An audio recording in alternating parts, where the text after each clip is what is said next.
আমাদের অনন্য স্টোরি সকল প্রকার পার্ট গল্প দেখতে আমাদের চ্যানেলটি সাবস্ক্রাইব করে পাশে থাকা বেল আইকনটিতে ক্লিক করে অল নোটিফিকেশন অন করে দিন। এই শার্ট তো আমার গায়ে ছিল না। ও বুঝলো যে ওই পাষাণ লোকটারই কাজ। নিজে নিজেই হাসতে লাগলো। আমি কি ভাবছি যে আমার সবকিছুই শেষ করে দিল, আর এটা তো একটা সামান্য জিনিস। কেন করলো আমার সাথে এরকম? কেন? আমার কি অপরাধ যার জন্য আমাকে এত বড় মাসুল দিতে হলো? এমন কি অপরাধ করে ফেলেছি আমার তো মনে পড়ছে না। নিজের অজান্তেও যাই হোক, আমি এত বড় অপরাধ করতে পারি না যার জন্য আমাকে আজ এত বড় মাসুল দিতে হচ্ছে। আর কোনো কিছুই ভাবতে পারছে না মেঘলা। কিছু ভাবতে গেলেই ওর মাথাটা ব্যথা করে। আর বাসায় আব্বু আম্মু আর একটা মাত্র ছোট বোন বৃষ্টির কথা মনে পড়ে যায়। রাকিব নিচের রুমে চলে গেল, গিয়ে একটু ফ্রেশ হয়ে নিল। ফ্রেশ হয়েই রিয়ানকে ফোন দিল। হ্যালো রিয়ান। হ্যাঁ বল। কিরে, কোনো খবর আছে? কি চুপ করে আছিস যে? আচ্ছা বাদ দে, সন্ধ্যার পরই আমার বাসায় চলে আসবি, সবুজও আসবে। আচ্ছা ঠিক আছে। কথা বলেই ও আন্টিকে ডাক দিল। হ্যাঁ বাবা বলো। শোনো আন্টি, সবুজ আর রিয়ান আসছে, ওদের জন্য নাস্তা তৈরি করো, আর রাতে আমরা খাবো, রান্না করো। বাবা কি রান্না করব?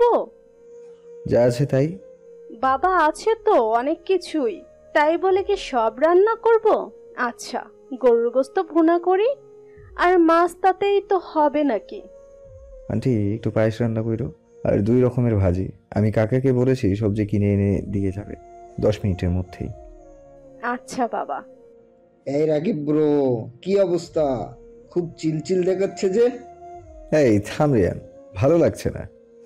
কেন রে, এটা কেমন কথা? তো আমাদের অবুজ কোথায় আসে নাই? একটু ব্যঙ্গ করেই ও অবুজ ডাকে। কি আমাকে নিয়ে কথা হচ্ছিল বুঝি? এই তো সবুজ এসে গেছে, আয় বস। আন্টি 3 কাপ কফি দাও তো। আচ্ছা দিচ্ছি, এই নাও বাবা। সবুজ, তুই ড্রিঙ্ক এনেছিস? এ রাকিব, কি বলিস তুই? ড্রিঙ্ক করবি? রিয়ান বলল। করবো তো, কি হয়েছে? এমন ভাব করিস যেন আমি খাই না। আরে তা না, কিন্তু তুই তো সহজেই খেতে চাস না পার্টি ছাড়া, আর একান্তই মাথা খারাপ থাকলে খাস। রিয়ান একটু ঠেস মেরে বলে। তাহলে ধর, আমার মাথাটাই খারাপ। কেন রে, কি হয়েছে আবার? সবুজ জিজ্ঞেস করলো। আরে বলিস না, ওই ওই মেয়েটা মাথাটা খারাপ করে দিয়েছে, বারবার বেহুশ হয়ে অসুস্থের ভান ধরে। তুই যা করছিস তাতে ভান করে না রে, হয়তো সত্যি একটু কষ্ট নিয়ে। বলল যেন সবুজ। এই সবুজ, কি বলছিস তুই? ও যা করছে মানে? রাকিব কি করেছে মেয়েটার সাথে? সবুজ চুপ করে রয়েছে। এই সবুজ, বল না কি হয়েছে? রাকিব মেয়েটাকে রেপ করেছে। হোয়াট? এটা কি বলছিস তুই? রাকিব এরকম করেছে? আমার বিশ্বাসই হচ্ছে না ব্রো। আরে এগুলো তো ওই ছেলেগুলোর করার কথা ছিল, সেখানে ও মানে?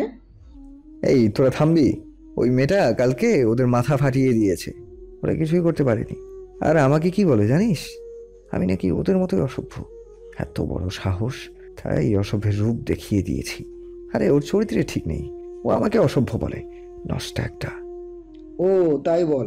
আমি তো বলি কি থেকে কি হলো আবার? শোন না, ওই ছেলেগুলোই ভালো করে পারতো শিক্ষা দিতে, কারণ তুই তো একলা আর ওরা তো কয়েকজন ছিল। রাকিব ওর কথাই হেসে দিল। আরে হাসছিস কেন ভাই? হাসবো না তো কি করব? আমি একা ছিলাম, তাতেই যে অবস্থা। বারবার বেহুশ হয়েছে, চিৎকারে আমার কানটা শেষ একদম। সারা রাত তো বেহুশ হয়েই ছিল। জানিস আমার পায়েও পড়েছিল কয়েকবার। অসভ্য একটা, পায়ে পড়লে কি হবে? সবুজের মুখটা মলিন হয়ে গেল। তুই তারপরেও ছাড়িসনি? রিয়ান একটু অবাক হয়েই বলল। কেন ছাড়বো? আমার কেন জানি ছাড়তে ইচ্ছে করছিল না। ওর কষ্টে কান্নায় আমার অনেক ভালো লাগছিল। আর জানিস, দেখ, আমার সারা শরীরে নখের আঁচড় দিয়ে ভরিয়ে দিয়েছে। খুব জ্বালা করছে, তাই মলম লাগিয়েছি। এই রাকিব, তুই কথাগুলো তো সহজভাবে বললি কিভাবে রে? তুই তো এমন ছিলি না। ছিল না, কিন্তু এখন হয়েছি। যে আমার ফুফুর এই অবস্থা করেছে তাকে আমি কিছুতেই ছাড়বো না। এর প্রতিশোধ আমি ওকে কড়ায় কণ্টায় ফিরিয়ে দেবো, আর ওর ফ্যামিলিকেও দেখিয়ে দেবো যে কি পারি। এই রিয়ান শোন, তুই বলেছিলি না যে ওই ছেলেগুলোই শিক্ষা দিতে পারতো।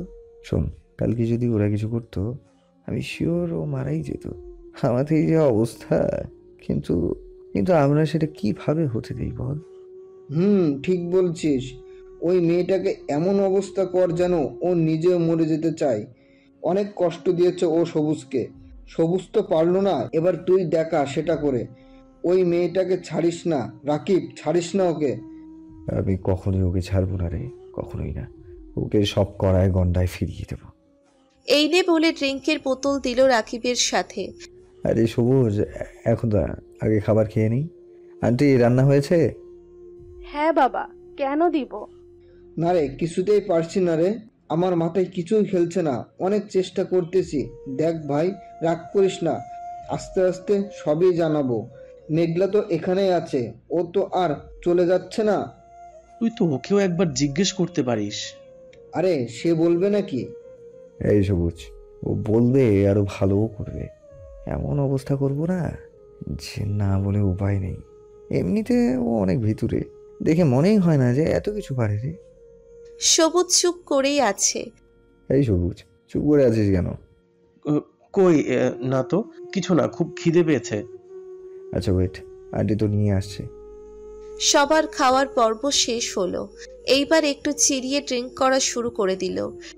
এই রাকিব, তুই এত খাচ্ছিস কেন রে? সবুজ জিজ্ঞেস করলো। একটু কম খা, শরীর খারাপ করবে তো। করুক, ওই মেয়েটাকে শাস্তি না দেওয়া অবধি আমার ভালো লাগবে না। যখন ও যন্ত্রণায় ছটফট করে, তখন আবার অনেক আনন্দ পায়। মনে হয় কারো আত্মা এই কবরে বসে শান্তি পাচ্ছে রে। তুই ওকে ছাড়বি না, তাই না রাকিব?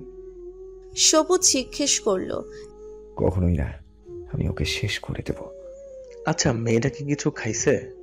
আসা অবধি কিছুই দেয়নি। বিকেলে রুটি আর কলা দিয়েছিল আন্টি, খেয়েছে কিনা জানি না। শুধু রুটি আর কলা? তো সারাদিনে? আরো কালকে থেকে না খাওয়া। এই সবুজ, কেমন কথা বলছিস? ওর খাওয়া দিয়ে আমি কি করব? মরুক গে। প্রতিদিন রুটি আর কলা, এটাই বেশি ওর জন্য। এতেই অনেক দিন বাঁচবে। দেখ রাকিব, এরকমের এক বেলা খাইলে তো মরে যাবে। শুকনো খাবার না দিয়ে একবেলা অন্তত ভাত দিস। হেই সবুজ, তুই কি ধরনের কথা বলিস? ভাত? তা ওকে? রাকিব একটু ব্যঙ্গ করে বলে। আরে দেখ রাকিব, এক বেলা যদি খাই তাইলেই তো এইটুকু শাস্তি পাবে, তাই না? আর একটুও যদি শাস্তি না থাকে, ওকে অত্যাচার করবি কেমন করে বল? খালি মাঠে গোল দিতে কি আর মজা আছে? তার চেয়ে সবুজ যেটা বলছে সেটাই কর। এক বেলা দিস, আর এই এক বেলা খাবারের মজা কষ্ট দিয়ে ডাবল করে নিস। কথাটা ঠিকই বলেছিস রিয়ান, তবে ওর জন্য কে রান্না করবে? আন্টিকে এখানে বেশি দিন রাখলে সমস্যা আছে। ওকে অত্যাচার করলে উনি সব যদি দেখে নেয়, উনি তো আর সব জানেন না। এই ব্যাপার, শোন, ওই নষ্টা মেয়েটা নিজেই রান্না করবে, আর তুই এখন থেকে এখানেই থাকবি, তাই না? আমরাও প্রায় আসবো। তাহলে খাবার কে বানাবে বল? আন্টিকেও সব সময় রাখা যখন সম্ভব না, তাহলে ওইটাকেই কাজে লাগা না? কথাটা ঠিকই বলেছিস রিয়ান। এই তোরা কি বলছিস? মেয়েটা তো অসুস্থ। এত অত্যাচারের পরে কি আর এগুলো পারবে? এই সবুজ, ও পারুক না পারুক ওর ব্যাপার, তবে বাঁচতে হলে পারা লাগবে। আসলে রাকিব, আমি ওই রকম বলতে চাই না, যদিও পালিয়ে যায় তাই আর কি। হ্যাঁ রে, ও কেমনে পালাবে? বাড়ির সামনে পাহারায় আছে 24 ঘন্টা। আর এমন অবস্থা করে রাখবো যে ভালো করে হাঁটার শক্তিই থাকবে না। শুধু কোনো রকম রান্নাঘর আর রুম। আর তাছাড়া এখনো তো ঠিক মতো হাঁটতেও পারে না। সবুজ মন খারাপ করে বসে থাকে। এইসব কথা আর সহ্য করতে না পেরে বলে ওঠে। এই তোরা থাম, এখন চল, ড্রিঙ্ক কর। এই রাকিব, এইটুক কম খা। এত খাইলে তো বেহুশ হয়ে থাকবে রে। আরে রিয়ান ব্রো, আমার কিছুই হবে না। এতটাও দুর্বল না রে। মনে হচ্ছে যে শক্তি আরো কোথা থেকে যেন ভর করছে আমার উপরে। আরে ভাই, কোনো শক্তি পাচ্ছি না রে। এই থাম রিয়ান। কেন রে সবুজ, তোর আবার কি হলো? আসছো থেকে দেখছি মুখটা পেঁচার মতো করে রাখছিস। এইটুকু চিল মুডে আয় না রে ভাই, তোর তো আরো বেশি খুশি থাকা উচিত রে। সবুজ কিছু বলে না। রাত 12টা। রাকিব হেলান দিয়ে বসে রয়েছে ড্রয়িং রুমে একটা চেয়ারের উপর। সবাই চলে গেছে, খুব ক্লান্ত লাগছে। আন্টি সব কাজ সেরে সেও চলে গেছে। এদিকে মেঘলা খাটের একপাশে হেলান দিয়ে শুয়ে রয়েছে আর কান্না করছে, কিছুতেই চোখের দুই পাতা এক করতে পারছে না। অনেক চেষ্টা করছে পালানোর, কিন্তু কোনো উপায় পায়নি। শেষ পর্যন্ত শুয়ে শুয়ে কান্না করতেছে আর ভাবছে ও কি করবে। সারা জীবন কি ওকে এভাবেই থাকতে হবে, নাকি ওকে মেরে ফেলবে এভাবেই কষ্ট দিতে দিতে? হে আল্লাহ, তুমি আমাকে এক্ষুনি নিয়ে যাও, এভাবে আমি আর পারতেছি না। আর যদি বাঁচানোর ইচ্ছে থাকে তাহলে আমার আব্বু আম্মুর কাছে নিয়ে যাও, এই নরক থেকে আমাকে বাঁচাও। হঠাৎ খেয়াল করলো কেউ ঘরের দরজা খুলছে। ও তাড়াতাড়ি ভয়ে কম্বল মুড়ি দিয়ে শুয়ে রইল আর কাঁপছে। খেয়াল করলো কেউ আলো চালিয়েছে রুমের, ও তাও উঠছে না। ওর খুব ভয় করছে। হঠাৎ চিৎকারে ও আরো কেঁপে উঠল। এই, তোর এত বড় সাহস, তুই খাটের উপরে শুয়েছিস? তোর জায়গা এখানে না, তোর জায়গা ফ্লোরে। এটা বলেই মেঘলাকে টেনে তুলল বিছানা থেকে এক হাত দিয়ে। আমি এই, একদমই চিৎকার করবি না। আমার হাতে লাগছে। ও খেয়াল করলো যে লোকটা দুলছে আর কথা বলছে। ও ভালোই বুঝতে পারছে যে লোকটা নেশা করছে। লাগুক, আমি তো চাই যে তোর লাগুক। তুই যদি আর কখনো দেখেছিস যে খাটে শুয়েছিস, তাহলে তোর অবস্থা এমন করব যে খাটে ওঠার শক্তি থাকবে না। দুলতে দুলতে বলল। হঠাৎ রাকিব খেয়াল করলো যে বিছানার চাদর এখনো ওই রকমই রয়েছে। এই মেয়ে, তুই এই চাদর উঠাসনি কেন এখনো? আমি উঠিয়ে কি করব? কি করবি মানে? দুই গাল এক হাতে চেপে ধরে বলে। চাদরটা এক হাত দিয়ে টেনে একেবারে ফ্লোরে ফেলে দিল আর ওকে টেনে নিয়ে যেতে লাগলো। ছাড়ুন বলছি, আমি যাব না। আমাকে কোথায় নিয়ে যাচ্ছেন? সেই কৈফিয়ত কি তোকে দিতে হবে? বলেই ওকে একটা রুমের মধ্যে ফেলে দিল। ও চারদিকে চেয়ে বুঝলো যে এটা একটা ছেলের রুম, কারণ চারদিকে শুধুই ছেলেদের জিনিসপত্র আর ছেলেদের জামা কাপড়। রুমটা অনেক সুন্দর, ফার্নিচার দিয়ে সাজানো। সামনেই একটা ড্রেসিং টেবিল, সেখানে সব ছেলেদের জিনিসপত্র। তবে রুমটা একটু অগোছালো। পাশেই ও দেখতে পেল যে লোকটা ওকে এখানে এনেছে, সেই লোকটার কয়েকটা ফটো টাঙানো দেওয়ালে। ও বুঝতে পারলো এটা ওই লোকটারই রুম। হঠাৎ খেয়াল করলো যে লোকটা দরজা বন্ধ করছে। ও পিছনে তাকাতেই দেখে লোকটা ওর দিকে নেশালো চোখে দেখছে। ও তো ভয়ে নিজেকে গোছাতে ব্যস্ত, কারণ ওর শরীরে এখনো সেই একটা শার্ট, আর এই শীতে ওর এখন অনেক শীত করছে। এতক্ষণ তো কম্বল নিয়ে শুয়েছিল, কিন্তু এখন কিছুই নেই। ও দেখলো লোকটা ধীরে ধীরে দুলতে দুলতে ওর কাছে আসছে। ও ভয়ে মাথা নাড়াচ্ছে আর পিছনে আগাচ্ছে। দেখুন, আমার খুবই কষ্ট হয়েছে, কালকে এখনো হচ্ছে। আমি কিন্তু এবার মরেই যাব, সত্যি বলছি। প্লিজ আপনি চলে যান এখান থেকে। ও এই কথাগুলো বলছে আর ঠোঁট কাঁপছে। চুপ, কথা বললো না। কথা বললে তোমার ঠোঁট দুইটা অনেক দুষ্টুমি করে, এটা আমি সহ্য করতে পারি না। ও একেবারে কাছে এসে কোমরে হাত দিয়ে কপালের উপরে পড়ে থাকা ছোট চুলগুলো গুজে দিতে ব্যস্ত। এই, তোমার চুলগুলো এত এলোমেলো কেন? একটু গুছিয়ে রাখতে পারো না? তাহলে তোমার অনেক ভালো লাগে, বিশ্বাস করো। একেবারে হুড়পড়ি। আরে তো কান্না করো কেন? চোখের নিচে কালো দাগ পড়ে গেছে। আর কান্না করবে না, বুঝলে আমার হুড়পড়ি? কান্না করলে একদমই ভালো লাগে না। মেঘলা তো ওর কথা শুনে পুরোই অবাক। এ কাকে দেখছেও, নিজের কানকেই নিজে বিশ্বাস করতে পারছে না। এতক্ষণে ওর কাপা ঠোঁট দুটো দখল করে নিল, একটু পরেই ছেড়ে দিল, কারণ মেঘলা ওকে ধাক্কা দিয়ে ফেলে দিয়েছে। আপনি কেন আমার সাথে এরকম করতেছেন? প্লিজ বলুন, আর আমাকে যেতে দিন, আমি আর পারছি না।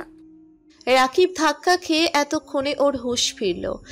এই, তুই আমাকে ধাক্কা দিলি? কালকে শিক্ষায়ও হয়নি, তুই আবার ওই একই কাজ করলি? দেখুন, আমি ইচ্ছে করে দেইনি, আপনি তো। আর কিছু বলতে পারল না, ও থেমে গেল। আমি তো কি? হ্যাঁ, বল কি? হ্যাঁ, বলিস না কেন? ওই সময় কি যেন বলেছিলি? আজকে কিছু হলে মরেই যাবি। তাহলে চল, আজকে না হয় তোকে মেরেই ফেলি। বলেই ধাক্কা মেরে খাটের উপরে ফেলে দিল। মেঘলাও ওঠার চেষ্টা করতেই আবার ধাক্কা মেরে ফেলে দিল। দেখুন, আমার খুব কষ্ট হয়, আমি ওইসব পারি না, আমার দম বন্ধ হয়ে যায়। হ্যাঁ রে সোনা, তোকে কে করতে বলেছে? করবো তো আমি, আর তোমার কষ্ট হলেই তো আমি সফল। বলেই মেঘলা শার্টের বোতামে হাত দিল, কিন্তু মেঘলা ওর হাতের উপরে হাত দিয়ে মাথা নাড়িয়ে বারণ করলো, কিন্তু কে শোনে কার কথা? কোনো লাভ হলো না। মেঘলার হাত সরিয়ে ওর মাথাটা ধরে পাগলের মতো কিস করছে, আর কিছুক্ষণের মধ্যেই ওর উপরে অত্যাচার শুরু করে দেয়। প্লিজ ছাড়ুন, আমি আর পারছি না, আমার নিঃশ্বাসটা বন্ধ হয়ে যাচ্ছে, আমার অনেক কষ্ট হচ্ছে। ও নিজেকে কিছুটা বাঁচাতে নিজে ইচ্ছে করেই রাকিবকে জড়িয়ে ধরল। এতে তো অবাক হয়ে গেল, মেয়েটা একই করছে, কিন্তু ও কিছু একটা বুঝলো আর শুনতে পেল মেয়েটা কিছু বলছে। আমাকে একটু পানি দিন, আমার নিঃশ্বাসটা বন্ধ হয়ে যাচ্ছে। আরো জোরে জড়িয়ে ধরে বলল। এতে ওর খারাপ লাগলেও আবার সব মনে পড়ে মাথায় রাগ উঠে গেল। ওকে পানি না দিয়ে আরো অত্যাচার বাড়িয়ে দিল। একটা সময় এগুলো না নিতে পেরে মেঘলা বেহুশ হয়ে পড়ে রইল। রাত তখন 3:10 মেঘলার জ্ঞান আসতেই সে অনেক ঠান্ডা ঠান্ডা অনুভব করলো পিঠের নিচে, এবং অনেক শীত করতেছে তার। সে কোনো রকমের একটু চারদিকে চোখ বুলিয়ে একটু ওঠার চেষ্টা করলো, আর সে এতক্ষণে খেয়াল করলো যে সে খাটে নয়, ফ্লোরে শুয়েছিল। সে অনেক কষ্ট করে একটু দাঁড়িয়ে ধীরে ধীরে খাটের উপরে উঠে একটু পাশ ফিরে শুতেই কারো হাত পড়ল ওর গায়ের ওপরে। ও হাতটা সরাতেই রাকিবের ঘুম ভেঙে গেল। ও চোখ মেলে দেখে মেঘলা ওর পাশেই শুয়ে রয়েছে। এই, তোকে না নিচে ফেলে দিলাম, তুই এখানে আসলি কিভাবে? দেখুন, আমার খুব শীত করতেছে, আমাকে একটু কম্বল দিন। এই, তোর শীত দিয়ে কি করব আমি? এখান থেকে যা। বলেই এক ধাক্কা দিয়ে ওকে ফেলে দিল। মেঘলার আর কোনো সাহস হলো না খাটের উপরে যাওয়ার। চুপ করে কান্না করতে লাগলো। একদমই কান্না করবি না, তাহলে কিন্তু। কি হ্যাঁ, এখন কি একটু শান্তিতে কাঁদতেও দেবেন না? সারা রাত তো অত্যাচার করেছেন, এখন তো একটু ঘুমাতে দিন প্লিজ, আমার খুব কষ্ট হচ্ছে। ফ্লোরে পেটে অনেক ব্যথা করছে, আমি সহ্য করতে পারছি না। এই চুপ, একটাও কথা বলবি না। জোর বেড়ে গেল নাকি? জোর কমাতেও পারি, আর একটা কথা বললে এমন অবস্থা করব যাতে আর খাটে ওঠার শক্তিও না থাকে। এরকম অনেক অসহ্য ব্যথা আমারও বুকে আছে, বুঝেছিস? রাকিব চুলের মুঠি ধরে বলল। এখন কোনো কথা না বলে চুপ করে শুয়ে থাক, না হলে বসে থাক, কোনো কথা বলবি না। আমার একটা জামাও নেই, ওই দিন সব ছিঁড়ে ফেলেছেন, গায়ে শুধু এই শার্টটা, একটা শীতের পোশাকও নেই, আমার অনেক শীত করতেছে, একটা কম্বল অন্তত দিন, আমার অনেক শীত করতেছে। এই, তোর শীত দিয়ে আমি কি করব? হ্যাঁ, চুপ করে শুয়ে থাক। আর শোন, সকালবেলা ঘুম থেকে উঠে যেন দেখি আমার নাস্তা রেডি। আর শোন, সিঁড়ি দিয়ে নিচে নামতেই দেখবি হাতের বাম পাশে ডাইনিং টেবিল, ডাইনিং টেবিলের সামনের দিকেই রান্নাঘর, সেইখানে সবই রাখা আছে। আগেই বলে রাখলাম, নইলে আবার মাথায় খেয়ে ফেলবি কথা বলতে বলতে। আমি অসুস্থ, ভালো করে হাঁটতে পারি না, আমি কিভাবে? এই, যদি প্রাণে বাঁচতে চাস তাহলে ঠিকই পারবি। আর শোন, যদি পালিয়ে যাওয়ার চেষ্টা করিস তাহলে তো ভালোই বুঝো যে কি হবে। চিন্তা করিস না, বাইরে তোর জন্য লোক আছে, গেলেই আবার ধরে এখানেই নিয়ে আসবে।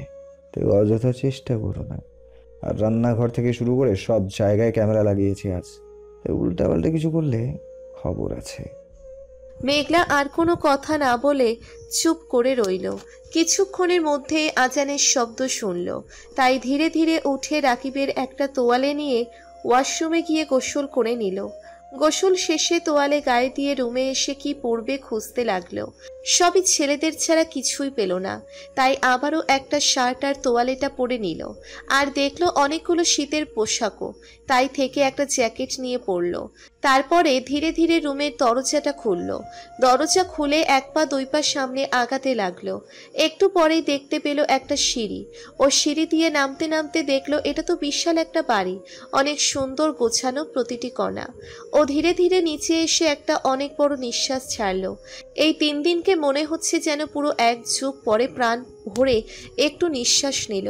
ও অনেকক্ষণ বাড়িটা ঘুরে ঘুরে দেখতে লাগলো, অনেক কিছুই ও পর্যবেক্ষণ করলো। হঠাৎ ঘড়ির দিকে নজর পড়ল।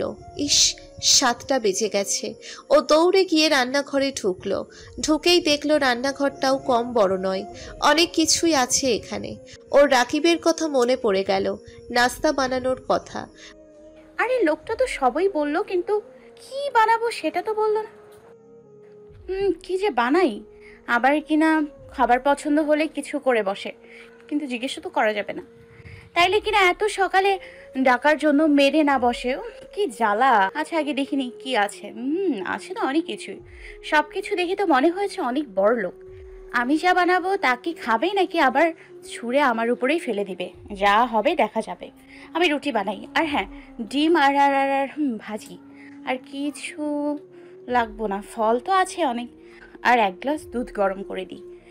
আর কি করব? আরে এতেই হবে অনেক। বেটা রাক্ষস নাকি, এত কেমনে খাবে?